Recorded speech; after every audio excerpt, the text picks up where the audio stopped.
Hey friends, I'm going to be taking you through a day 4 refresh. These are the results. Let's get to it. So we're just going to go in with some water. And you just want to wet enough to make it damp. You want to get that water distributed evenly.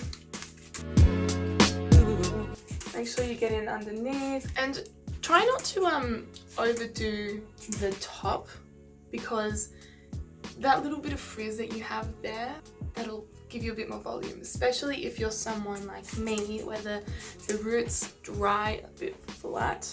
You want to encourage that. That's kind of your blessing on those day 3s and day 4s. You finally have volume at your roots. Okay, I am happy with that. I don't want to make my hair too wet today because it's actually very damp outside. It's super cloudy, it's a great day, it's been raining, so the wetter my hair is, the longer it's going to take to dry, the harder it will be to get that volume and that definition. So I think this kind of level is fantastic. So I'm going to start off with a little bit of leave-in conditioner. So we're using Inahsi today. This is new to saintcurl. This is the Aloe Hibiscus leave-in conditioner, and it's full of really beautiful ingredients. It's got aloe vera juice, coconut oil, avocado oil, castor oil, provitamin B5, hibiscus. It smells wonderful. If you like tropical kinds of scents, Inahsi is right up your avenue. Okay, so it's really light, as you can see. Super light formula. So I'm just gonna distribute that through. Don't forget the ends, and any areas that you have particular dryness, make sure you don't miss them when you're distributing your leave-in conditioner. Now, I just want to show you when I'm topping up product to go back into my hair, I'm putting the tiniest amount, about this much, because this leave-in conditioner's got a lot of slip. It's quite light, and I'm trying to make sure that I don't create too much product buildup, because that buildup will give you really lackluster hair, it will cause frizz, it can create dryness and breakage over time, so you don't want product buildup. Now just dry away any excess moisture using a microfiber towel. This one is of course from saintcurl. What I'm going to do is go in with this lovely acetate comb.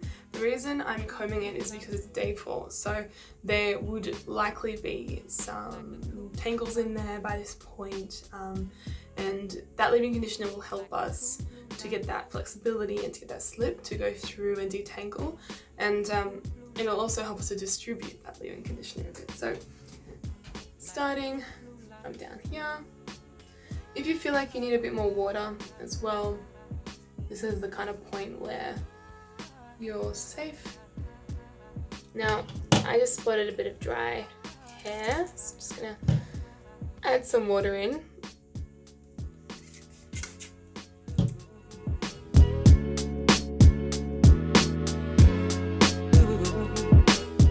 So this comb, as you can see, is a wide tooth comb, so it'll give you larger clumps of hair, and so it really depends on what kind of look you like.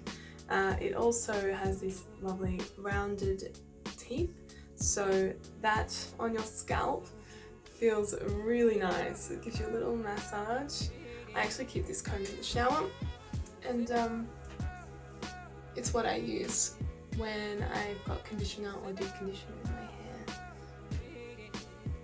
And it's just a beautiful little massage in the shower. Just brush away from your scalp if you're like me and you need that little bit of volume. Remind your roots, or force your roots, to sit upwards a bit more and outwards, and not to let them dry pressed up against your scalp. Okay, so I keep going on about my roots, but this is my little trick. I like using a mousse closer to my scalp, not on my scalp, but you know, in that first sort of inch of hair. So this is the TGIN Honey Whip Hydrating Mousse, I really like it. I also do use this in, the entirety of my hair sometimes, and it creates really beautiful, bouncy, soft Kronikles. As I said, just up here. Yep, I did put a little bit too much there. Sometimes you just can't control where it goes, but that's not a problem because it's made to style your curls anyway.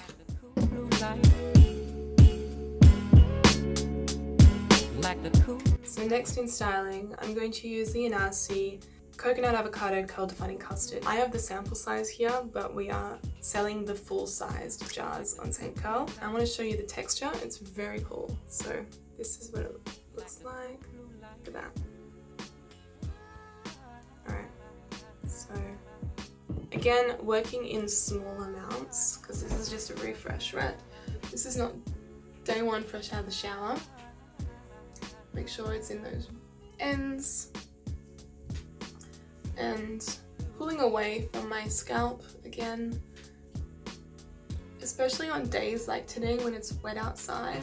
You don't want your hair drying in a way that is flat against your scalp because you just can't save it after that. On wet days, it will stay that way.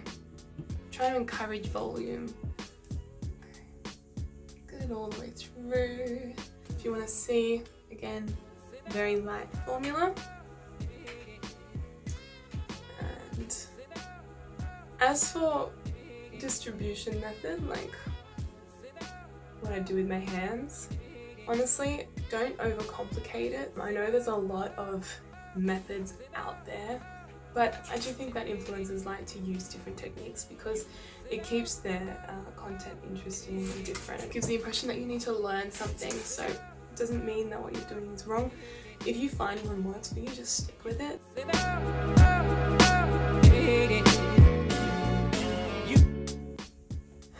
it a bit of a scrunch. This is now primed, styled, and we are ready to go in with the diffuser. I'm definitely diffusing today because otherwise I will have a lot of trouble drying my hair in this wet weather. So as you can imagine, I will be using this saintcurl silicone diffuser. It's great. You can throw it in your bag wherever you're going. You know when you're like going to a friend's house to get ready for something and you haven't done your hair and you want to do it there, but you know that if you do it there, you're going to end up showing up at the event with drenched hair and then you don't know if you should just do it at home. Well, now you don't have to. You just take this, throw this in your handbag, you're good to go. My hairdryer is turned on to high, but on medium heat. So we're not exposing the hair to too much heat. We don't want to damage it, of course. Alright, you caught me. I have been wearing trackies on the bottom half of this video. I dry from a distance. I don't touch my hair with the diffuser until it is partially dry because you don't want to disturb the curl pattern, you don't want to create friction and frizz before your hairs have been dried. That's just a recipe for disaster, so stay away from touching your hair until it's partially dry at least.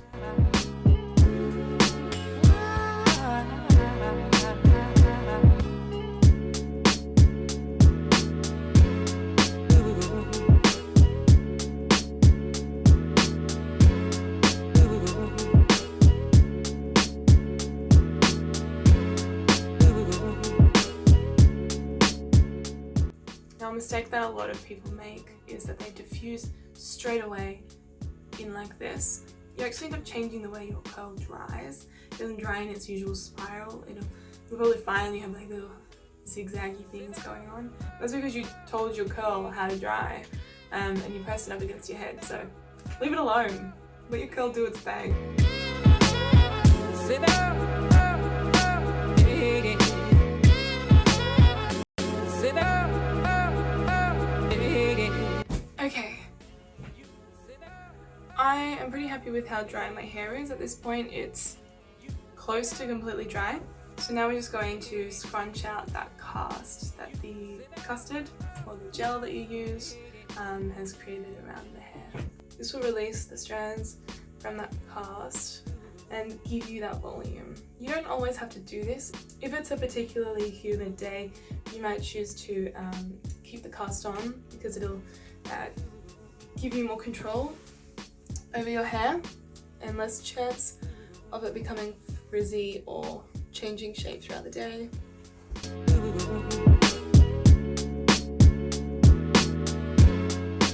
And of course, we need to shake it out now. So at the roots, give it a zhuzh. How do you even spell zhuzh?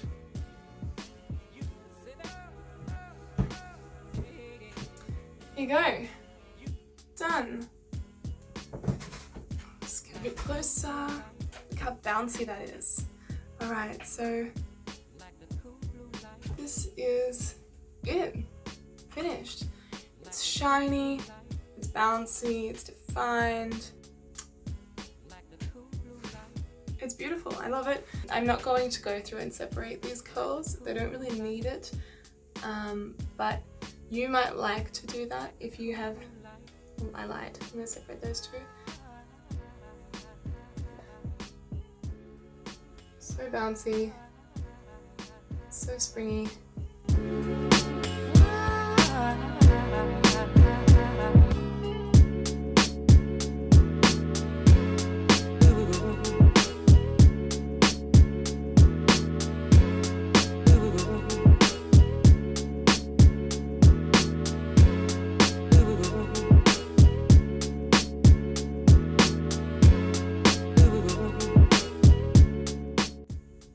Now, I want to share a secret with you. It's important to me that I tell you this.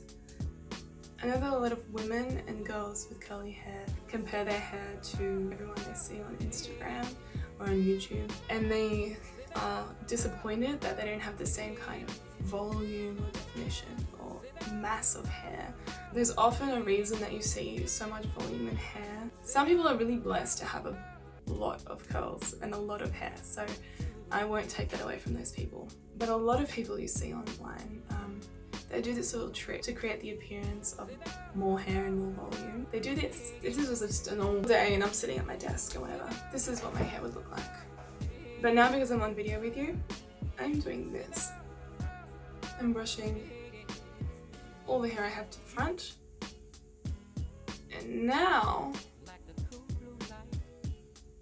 look at that, right? So there's nothing left in the back here. That's all been pushed. That's all been pushed to the front.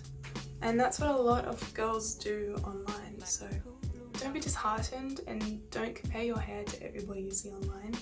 Everyone's curl pattern is different. We all have different types of hair, and that's okay and that's beautiful, and that's the whole point of saintcurl, is that diversity and uniqueness is so special and that we should be embracing our uniqueness. And so remember that this isn't true. This isn't real. This is a lie. This is probably what you'll see if you see me walking down the street.